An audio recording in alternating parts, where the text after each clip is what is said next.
It's Bonnie, bitch.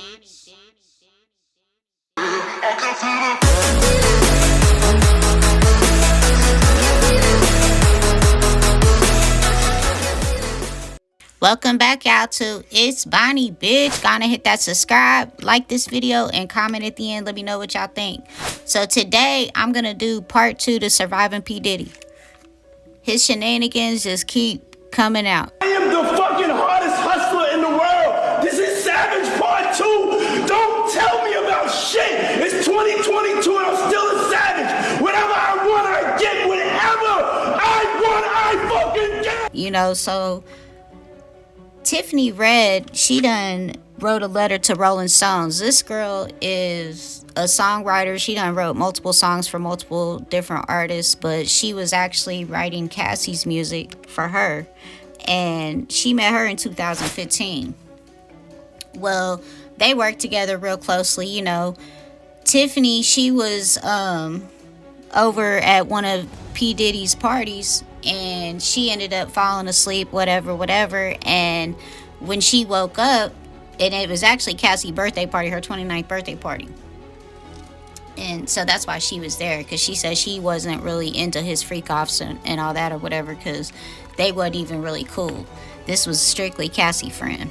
So she had fell asleep or whatever, and she woke up, and when she woke up, she heard P Diddy screaming and hollering at her, at Cassie, and he must have walked over, and he was like all in a crazy way, you know. He was like, old emotional singing ass bitch, you know what I'm saying? Cassie, tell this bitch to get up out of here, you know what I'm saying? You trying to get that birthday dick, you know. So Cassie acted like she didn't really want to do it. She said no, and then her friend was like, you know, she doesn't have to have sex with you, she don't want to. And then I guess P Diddy, you know what I'm saying, like spazzed out, whatever. I'm gonna show y'all the clip. More than one occasion, one of which took place during Cassie's 29th birthday in 2015. Red says Diddy showed up at karaoke, where Cassie and a group of friends were celebrating. So he had her backed into the corner, and he was like cussing her out with his hand in her face. Later that night, Red, who was staying at Cassie's home, says she awoke to screaming. He's standing in the living room area, and she's there, and he was like, emotional singing, there you are. And I just was like, oh, he's talking to me. And I remember, like, I don't know if you know what his voice sounds like, but like, I felt like I was in the presence of his monster inside. And I remember like looking in his eyes, and I said to him, what did y'all do? So,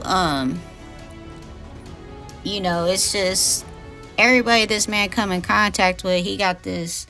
It's cool to have a sexual drive, but bro, you got like worse than you're like a serial rapist. You know what I'm saying? Like literally. Period. Like it don't make sense, you know.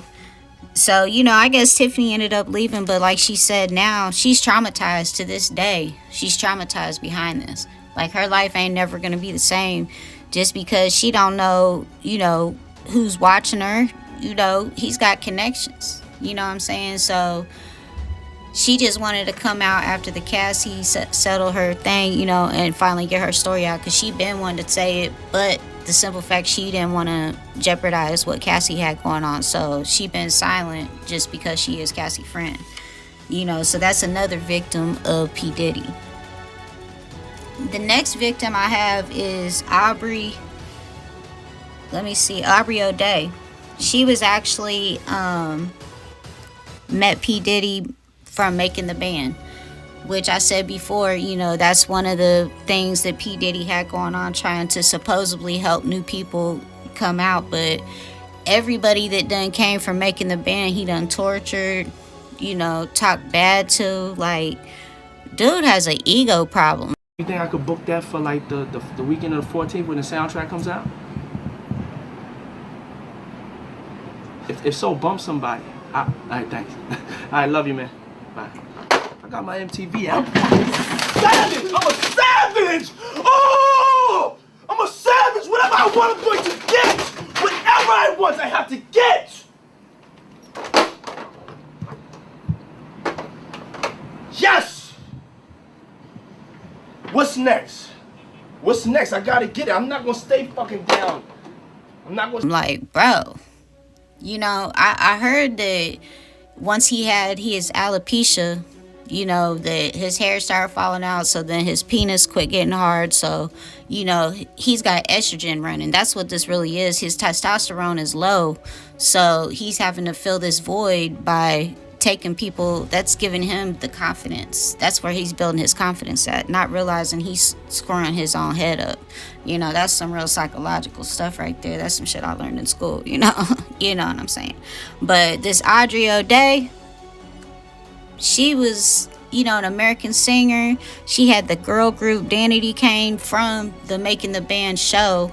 You know, so I mean, she did reap some benefits from it, but she goes on and talks about how, you know, because she didn't want to participate in the stuff that he had going on. So, you know, he used to belittle her, you know, talk bad to her, you know, body shame him, you know, because her and the other girls in the group, they didn't want to participate in that shit, you know, so they got up out of there. But, you know, it's just sad that this girl now, she's another traumatized person.